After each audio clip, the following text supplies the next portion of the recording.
Hi, if you're one of the over 3 million people who've seen Simon Sinek's TED Talk, see it on YouTube, I've got it in the show notes, then you'd know that the why is far more powerful than the what or the how.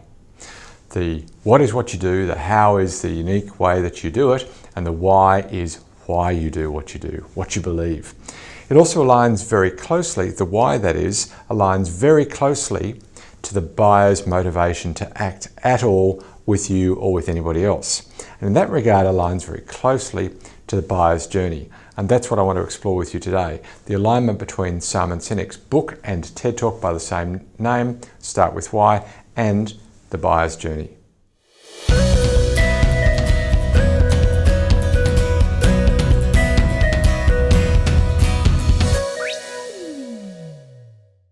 I want to focus on the website today because it was a review of a client website that led to today's show.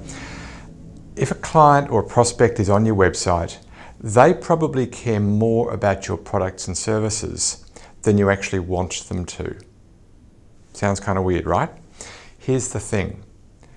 You're tempted to put all of your products and services very clearly, very front and center on the website and even on the home page, top of the website. And you might feel like you're serving their appetite, you're respecting what they want. They're on your website to find out what you do, and that's what you should show them. Kind of.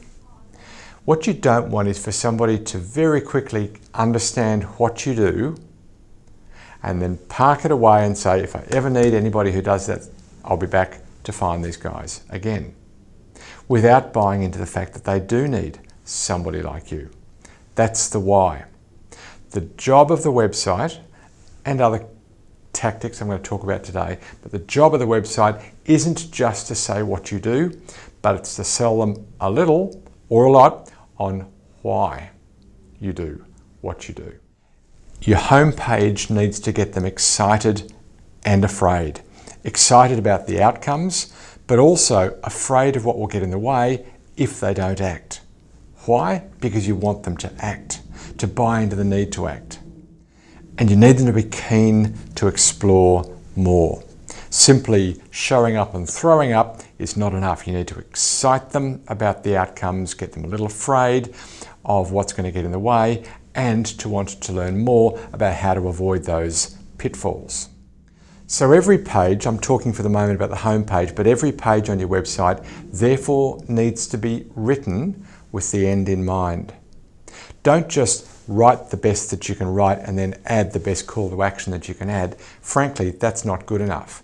You need to write and arrange your images and your design such that the only logical conclusion that somebody who's on that page could be, the only logical conclusion would be the action that you want them to take. So you better write with that action in mind.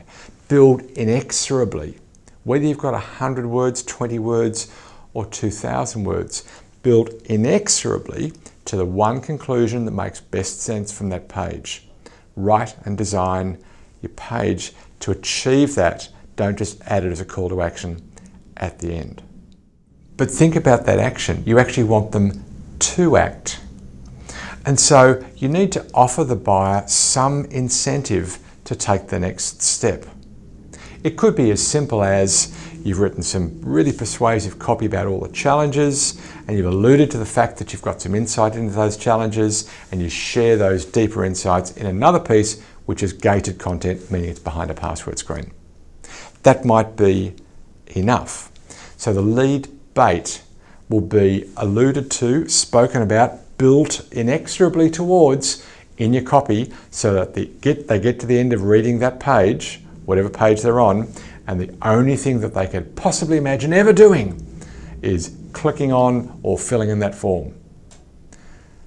That's why you need to write with that in mind, but also to have an offer at the end that's relevant to the content that they're on. Marketers call that lead bait. It's basically something that's juicy enough that the prospect would be willing to give you their contact details in order to get that juicy thing. So after they've downloaded the lead bait, or at least filled in the form to get the lead bait, then you're not going to give them that on that first page, the thank you page that they go to. Instead, what you're going to give them is the real call to action that you really want, which is, hey, let's talk. So your thank you page will be, thank you so much for filling in the form, or thank you so much for requesting information. It's on its way to you. By the way, do you want to chat? Now the first email then arrives with the thing. It's, hey, here's the thing that you asked for. By the way, do you want to chat? Second email comes a short while after. Maybe it's a couple of days, maybe it's a day, maybe it's a little longer. You can choose the cadence and even test it. Let's say it's a couple of days later. Another email comes and says, hi, I really hope you're enjoying that thing. By the way, don't forget to look at page 3, because on page 3, I've made this really important point that's basically along these lines. So selling them on a little bit of a micro content, or a little bit of the micro content of the lead bait. Then the third email is going to say, by the way, let me tell you a bit about who we are. By the way, would you like to chat? Fourth email, hey, haven't heard back from you, but I really think that it's time for us to have a chat. How about we have a talk? And then the fifth email is only if they haven't acted after, let's say, a week or two. Then it's, hey, I respect that you maybe don't want to chat right now, so I'm going to stand down and here's what I'm going to share with you over the coming months. And then you sell them on the nurture program. What I'm getting to here is, I guess, two elements. The first one is that there needs to be a sequence of communication after they've shown interest. That sequence of communication needs to progressively build to a we really should talk, which is the real action that you want. But here's the bit about the buyer's journey. Remember I said before that the website needs to get them excited and afraid? This content that you've built is the real content that's going to get them troubled, more troubled, more troubled. So the actual character of the content, including the lead bait piece and the emails, needs to be around the challenges that they're going to face if they don't get you or somebody like you engaged. That's your opportunity to get them a little afraid and motivated to act to achieve the outcomes that they were already seeking. In today's show, we talked about the gap acknowledged stage in the buyer's journey. But there are many other stages, and we spoke really only about two tactics, web and email. Again, there are many other tactics in your plan that sales and marketing and finance and ops have built together. So you need in your funnel plan to put all of those tactics for all of those stages. Build the whole flow from hello to thank you very much. If you don't have a funnel plan, get a free one. You can go to funnelplan.com. Here's the URL, funnelplan.com. But you can also click on the little I inside YouTube, if that's where you're at. You click on the little I and that'll take you straight through to that same page.